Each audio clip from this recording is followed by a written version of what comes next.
all this mainstream media. We have to get the real good information. We got to get that because they're hiding it from us. Family. It's time to resurrect our minds.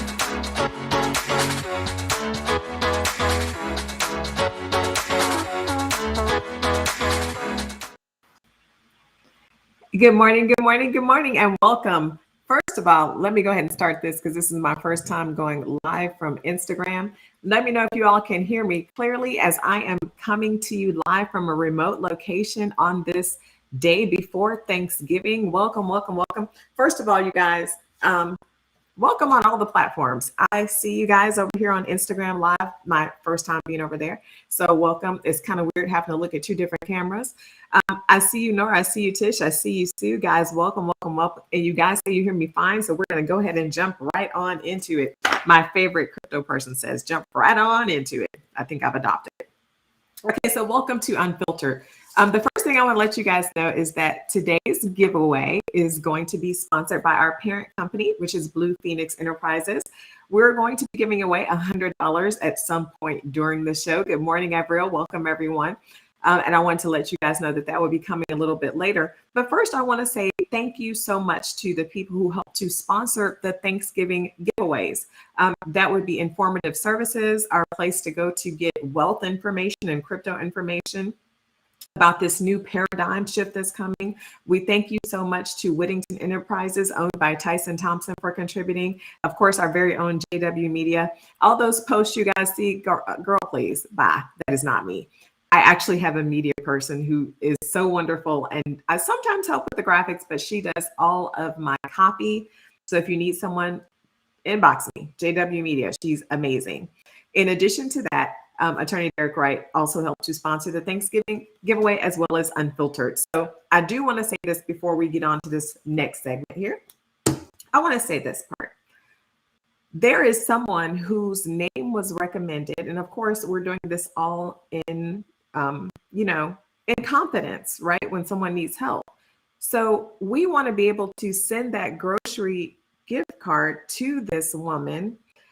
So hopefully you're on today because you're probably trying to figure out who is this woman who texts me to invite me to receive a $100 gift card. We're just trying to bless you with some money for Thanksgiving. And it's me. I'm saying it live on here, so you know. I will say that you work somewhere that starts with a K. So this is real because people sometimes don't even believe when you're trying to bless them and you're trying to give them money and you're trying to help them out because people just don't do it anymore. But we do that differently on Filter, and we've been doing it all year and we'll continue to do it next year. So respond to my text message. That being said, let's take a look at today in history. Y'all, what we got going on today in history? Y'all know what we got going on. Today we have Thanksgiving. Interesting. So today we're celebrating Thanksgiving and we're running around eating turkeys because this is the 400th anniversary of Thanksgiving in this country. But let me tell you guys something, since we keep it real and stay woke here on Unfiltered. As we're gathering to eat our turkey, there's another segment of the country, the Native Americans, who will instead be observing a national day of mourning. A national day of mourning. Why would they be observing a national day of mourning while we're celebrating Thanksgiving? Well, it's because unfortunately we live in a country where we don't always have all the historical information because it's kind of like time makes us forget what really happened at the beginning to bring us to that point. Well, they're celebrating a national day of mourning because unfortunately for them, things don't look like they look for us because they feel like, according to, and I'm gonna tell it to you like the gentleman said it because I want you to hear it in his own words. I'm not gonna have to put this in my own words. So let me back up off of that and just tell you exactly how this started and what it said. There's a gentleman from the Wamsuta tribe, right?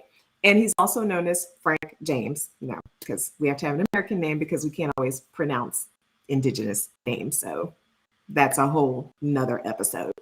And so he had written a speech to be given regarding what this day of Thanksgiving celebration meant. And I'm going to read to you a portion of it that is very significant.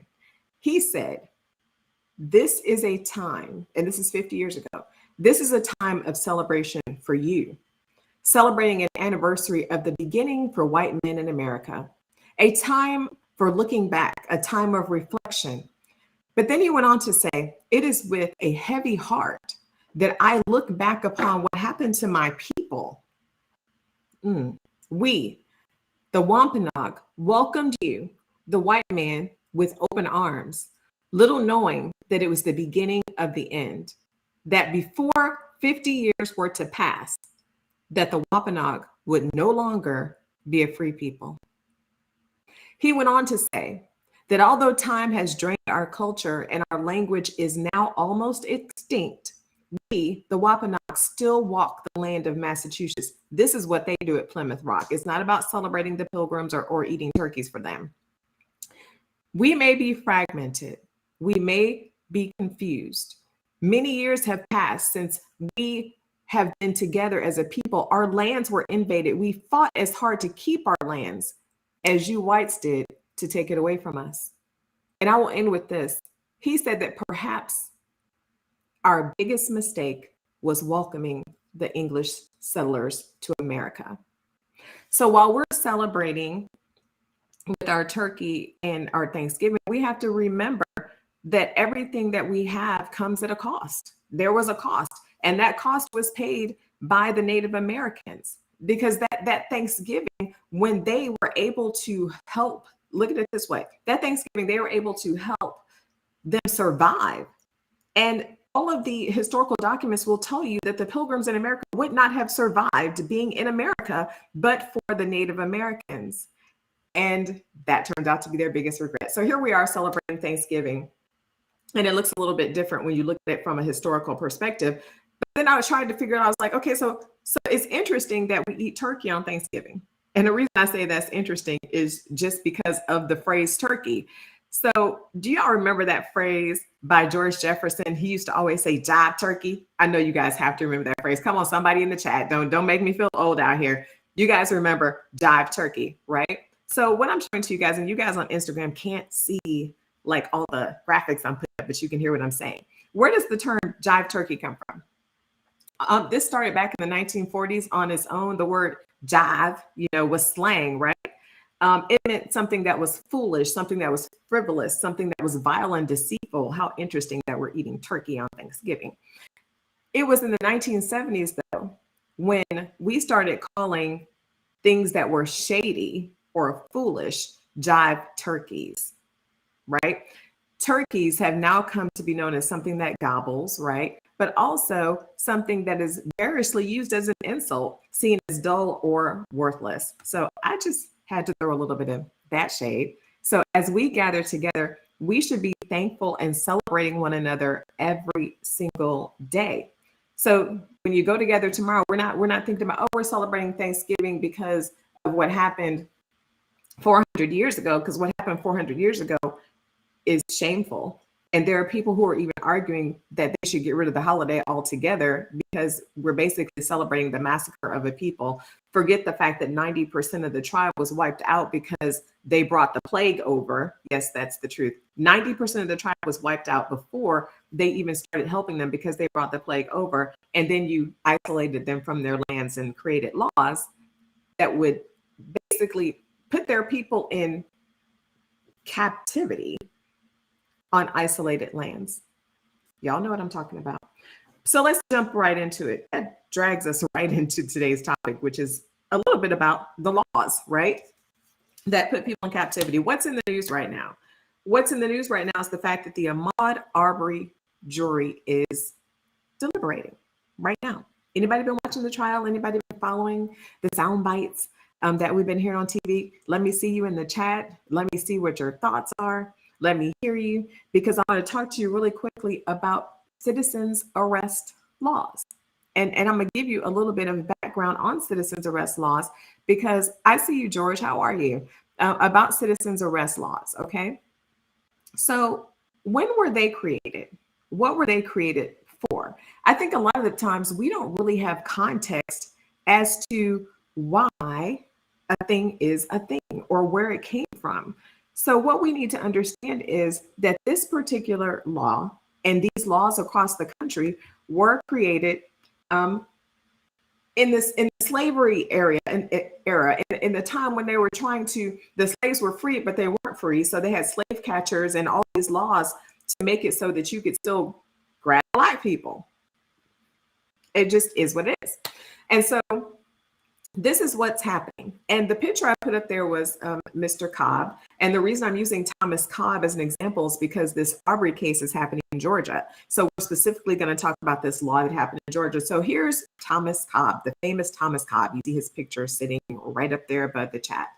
He was an American lawyer and an American slaveholder who helped to codify the law on citizens' arrest that the defendants are using in the Ahmaud Arbery case as their defense. Okay, so here's the deal.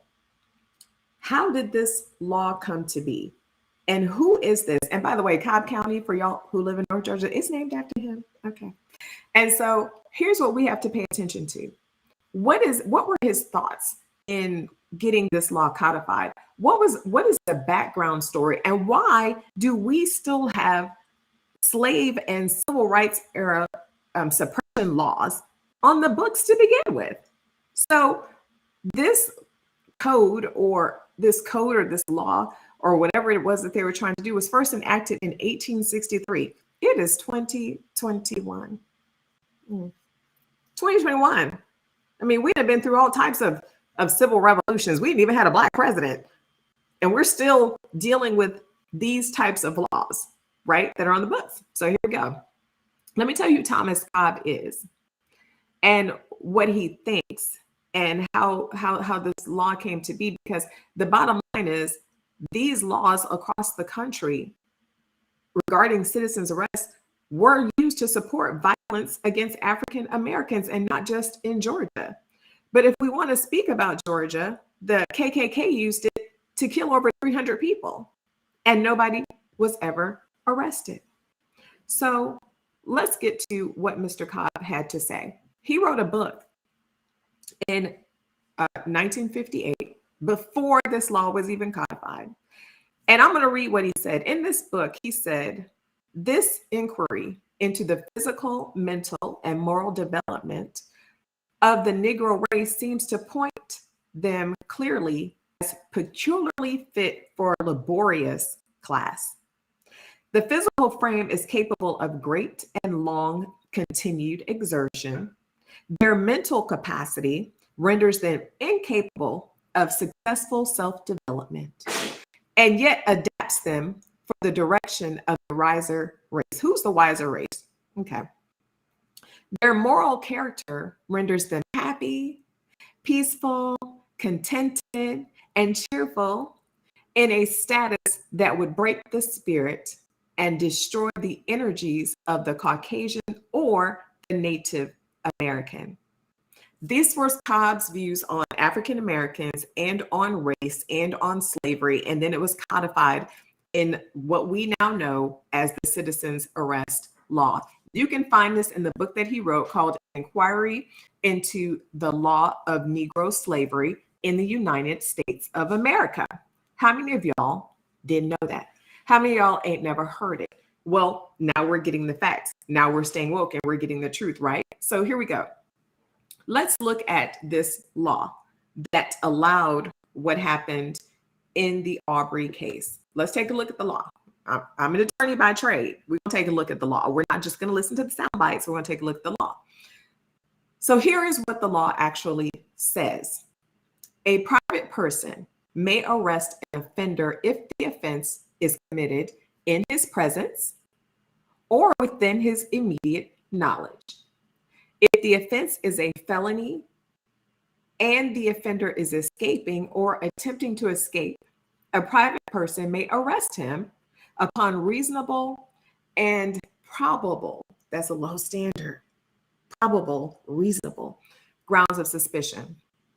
And it goes further to state that the next segment further provides that for the private person who makes an arrest shall, without any unnecessary delay, take the person arrested before a judicial officer or deliver the person and all the things removed from him to a peace officer of the state. I gotta stop you right there. So what you're saying is that you can search them and I can take stuff from you, and I must have the ability to touch you, because what is that part about all the stuff that you removed from me. You detained me and you searched me. So we're giving Fourth Amendment search and seizure privileges to people. People who have agendas, people who have motives, people who have their different beliefs. We're giving Fourth Amendment search and seizure rights to them, codified in law. I see you, Tish. This sounds like something on Andy Griffith in Mayberry. So this is what happened. And the name of this episode of Unfiltered, by the way, is How Did We Get Here? So this is how we got here. And it's how we got here. It's even how America started, but it's how we got here.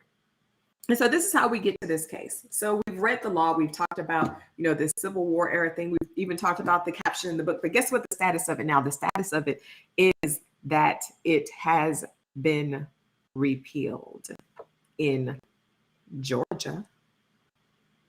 What about all the other states that still have this law? Let me take you back a little bit. And we ain't got to go too far back. All we got to do is go back to 2012. It's funny, 2012, 2021, they all have the same numbers, right? And we still doing, it seems like, the same thing. So here we are. I want to do a comparison here. How many of y'all remember Trayvon Martin? So Trayvon Martin, so many analogies to this. I just took my note card and drew like a line. We're going to go through it. There's a couple of analogies here that I want us all to pay attention to. So we've got Trayvon Martin in 2012. We've got Ahmaud Arbery with this trial going in 2021. This incident with Trayvon happened on February 26th. The Arbery incident happened on February 23rd. The claim from the accused, the person who did the killing, is that there was a string of burglaries that had happened. In fact, Mr. Zimmerman claimed that there was a string of burglaries, 8 of them, that had happened in the Trayvon case, and that's why he was after Trayvon, even though he also admitted he used racial profiling. And the defense seems to be using a string of burglaries in the Ahmaud Arbery case. Now, what the evidence has shown is that there was one burglary. One burglary. There was one burglary that had been reported. There were several incidents that happened. There was one that had been reported. They're using the citizen's arrest standard as their defense, both in the Georgia Arbery case and the Florida Trayvon Martin. It's the same thing. And guess what else was interesting? In both cases, the people who did the killing, whether justified or not, were not arrested for 2 months in both cases. In the case that happened with Trayvon Martin, the police officers relied on the law not to arrest him because he said it was self-defense. So they didn't have to arrest him because they believed what he said, until, national media will come along and make you change some things. The same thing happened here in Georgia, except the police wanted to arrest the people in the Arbery case. But we had a district attorney at that time, and let me find her name. It starts with a J. We had a district attorney at that time, Miss Johnson. That's right, Miss Johnson, who was friends with the McMichaels who were on trial for the murder of Ahmaud Arbery. She was friends with them, and they called her and left a voicemail, which is now public knowledge, right?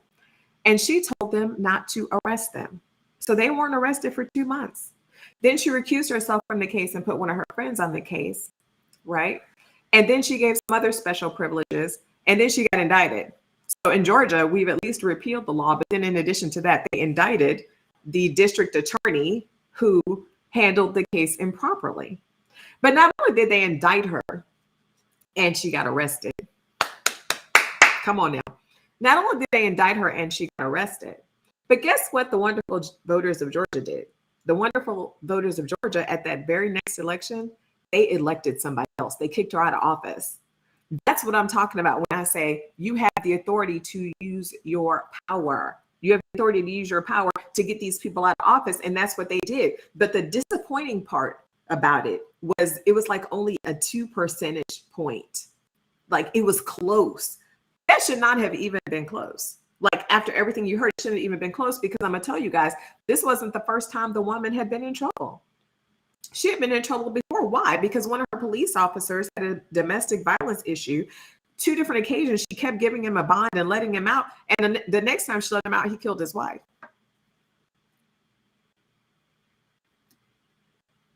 But she was reelected after that. But that being said, these are the similarities between the case. So in addition to that, self-defense. They're saying it was self-defense because they went to go arrest the person, and the person tried to attack them. They're both using a self-defense claim. And in the case of Trayvon Martin, the verdict was not guilty. In the case of Ahmaud Arbery, we have yet to see. Y'all tell me in the chat what you think this verdict is going to be. The jury went out to deliberate, and I keep looking over to the different way because I'm also on Instagram on my phone. Chat with me. Tell me what you think the verdict is going to be. What do you think it's going to be? Do you think it's going to be guilty? Do you think it's going to be not guilty? Have you even been watching it? Or are we getting our information from sound bites from people who don't even know what's happening in the case? People who haven't watched the videos. Guys, not only was this case, but the Rittenhouse case was published on YouTube, the entire thing, for people to see the evidence. Yet the people standing outside the courtroom protesting, they're not watching what's happening inside the courtroom. They're watching the news cameras, and they're watching the sound bites, and everybody's watching around with their posters. I don't care what trial we're talking about, but they're not paying attention to what's being shown, paying attention to anything being suppressed, paying attention to anything being said. I see a lot of you people saying not guilty, not guilty. And I see you saying, I hope guilty, but the way the world is, we've come to expect a not guilty. But that gets me to my next point. Are we expecting a not guilty because of everything that's happened in the past? Or are we expecting a not guilty because the person actually gets to stand on the law and the law says they're not guilty? Where is this expectation born out of? Is it born out of years? I actually expect a somewhat weird verdict. I'm gonna say that. Like a split. I expect it to be a weird verdict. So what's happening here? There's evidence that, in this case, that Ahmaud Arbery had been ran off of the property and chased, and they've video evidence showing that he had been in the property at nighttime on 4 of their occasions, and that things had been stolen from the property, and the police had been called on him 2 other times before from being on the property. This is evidence that's coming out in the trial. The media is not talking about it. There's also other evidence and other videotapes in the trial where you see him fighting with a man with a gun. I think some of that stuff may have been shown on media, depending on what channel you watch, because you do know that you see different parts of the video depending on whether you watch CNN or Fox or CNBC, which is why we have to start paying attention to stuff for ourselves, right? And so I hear Tiffany saying he never stole anything, and that's interesting. I'm glad you brought that up, because they don't have evidence that he stole anything. They have evidence some things were stolen and that he had been there at inappropriate times of night, but they don't have that he stole anything. But you know what's interesting? In Georgia, under burglary, you do not have to steal anything. You just have to enter the property with the intent to steal something. That's what they talked about at trial. You have to enter the property, and they can infer intent based on the time you were there and the circumstances surrounding it. And they don't have to find evidence that you stole it. And I hear MJ says he's a career criminal. Look up his past charges. I'm going to address that. Thank you for bringing it up. I appreciate you. So the reason I'm going to address that is because the defense filed a motion to be able to bring in his prior charges, of course. They wanted to file a motion to bring his prior charges, but of course, by filing that motion, what did they do? They made all the information public. Then, of course, it ends up in the newspaper. So now we all know he has a criminal history. And what is that criminal history? His criminal history, actually, is that Arbery, let me read it for you all. He pled guilty to charges that he carried a gun into a high school campus in 2013, a year after he graduated from high school. Rodney Ellis, who's the police chief at the time for Glenn County School System testified at the hearing where they're trying to bring in evidence that they know the law doesn't allow because character evidence against the victim is not allowable, but they do this and now it gets out in the public, but that's a whole nother story.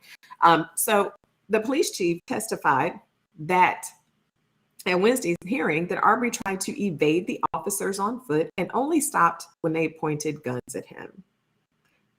Doesn't that narrative play right into the defense's narrative about him always running away and him always getting away and running from the police?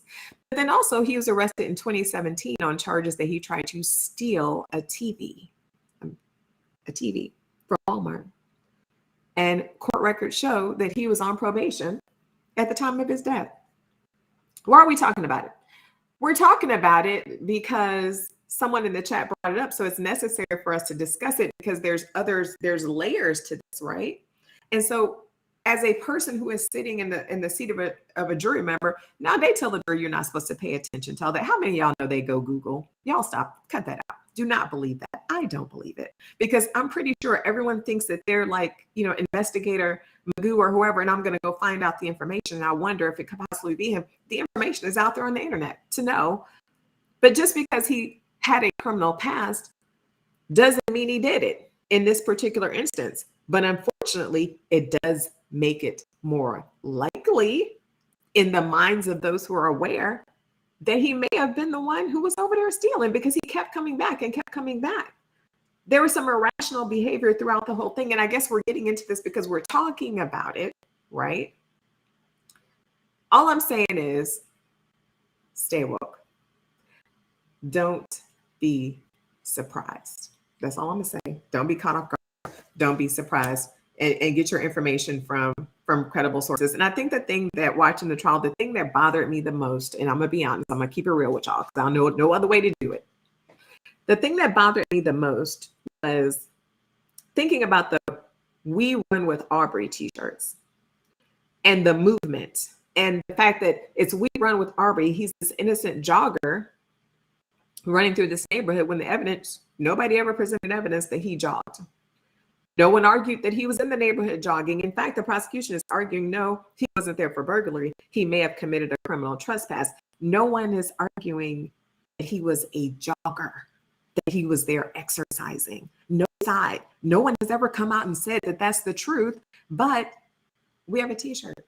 We could prove that he was running. He was jogging. So we're running with a jogger, but he was never jogging. So I think it can affect the momentum of the movement, which needs to happen to make change happen if we attach ourselves to the wrong narrative. So we can't be bandwagon people is what I'm saying, because I think that part bothered me more. I was like, wait, he wasn't jogging? What? That doesn't mean he should have been shot and killed. Heck no, those laws need to be eradicated. And because of this case that they were, what I'm saying is we were attached to the movement, but the moment affects the movement. And the moment is whether or not he was a jogger or was he evading criminal conduct. So if he's evading criminal conduct, that's fine. And we still need to argue about these citizens arrest statutes. And this still should not have happened, but we don't need to wear our Run with Arbery t-shirts. And I'm just going to keep it real. And I'm going to leave it at that. I see you, Tish. You said that his behavior seemed like someone who's intoxicated. There was something going on.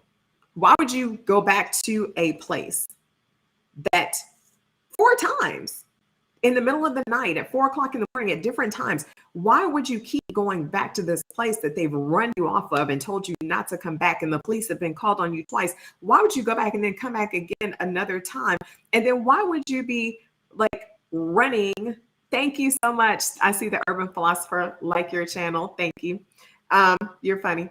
So listen to this. Why would you be running towards this? Why would you be running towards the people with the gun? When I saw the video, I was like, why is he running towards the people? He runs a car and then he runs towards the gun and he starts fighting the guy. And I'm like, dude, you need to be running through the woods. There was some erratic behavior that was shown during this trial. So I see what you're saying, Tish, about his behavior seemed like he might be intoxicated. Or there may have been something else going on. It wasn't rational. But unfortunately, that also plays into the defense's argument because they kept saying his behavior wasn't rational. He was off. There was something going on, like they were trying to allude to mental health issues, but you'd have had to watch the trial to be able to see that, right? Not just listen to the sound bites we run with Arbery. So that being said, I hope justice is served and done. And I'm glad to see this citizens arrest law is officially off the books and before our time is almost up. So, but before I give these closing arguments on today, I have a giveaway. So you guys know how we do it. Instagram, thank you for joining us on today. Put a number 1 through 100. As a matter of fact, let me go ahead and write down here what that number is going to be. I don't want no shade. I'll write on the back of here what that number is going to be. All right, I've written a number on the back of this card. You guys go ahead and start putting in the chat numbers 1 through 100, and you guys got 60 seconds to do so. And we are thanking our sponsor, our parent company, Blue Phoenix Enterprises, for today's giveaway.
All right, guys, let me see what we got. Let me see what we got, and y'all can help me here.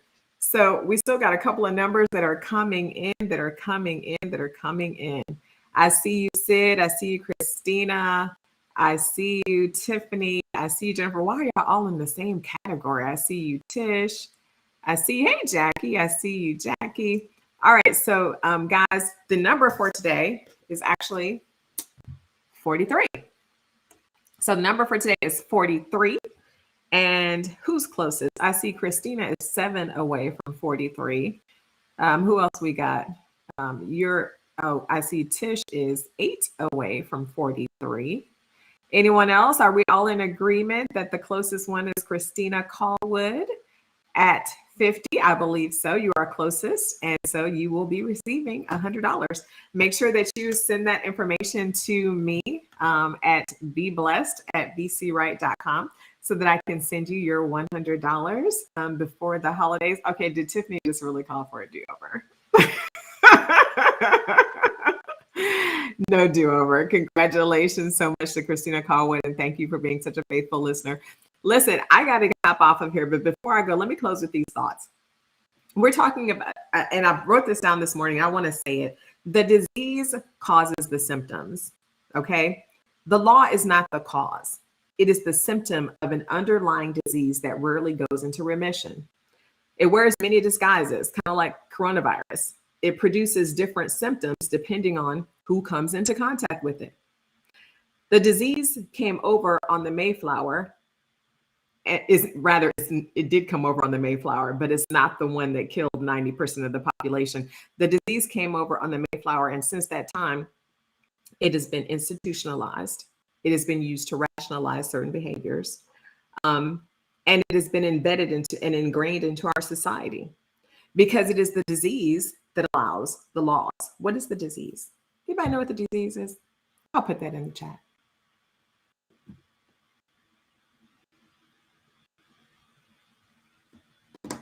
Y'all know what it is. What is the disease? It's a fear of people who don't look like you, who don't talk like you. It's a thought that you can just take things that don't belong to you. It's a thought that you're superior. It is the disease that allows laws to be written that allow other human beings to kill other human beings, to decide that they should live only in certain sections of town, to make them feel less than. Thank you, Tiffany. Thank you, Tiffany. Thank you, Tiffany. Thank you, Tiffany. We have to get to the root causes of it, of what makes someone make laws like this, and go back to the origin of the law. We shouldn't have laws on the book which date back to a time when they were created to trap slaves who were supposed to be free. Back in the Civil War era, if we've grown past that, then let's grow past that and let's continue to do it together. So, guys, be blessed, stay woke. I love y'all. Happy, happy, happy holiday. Enjoy your time with your family. And until next time, be blessed and stay woke. Love you guys. And I'll see you next week. Bye-bye.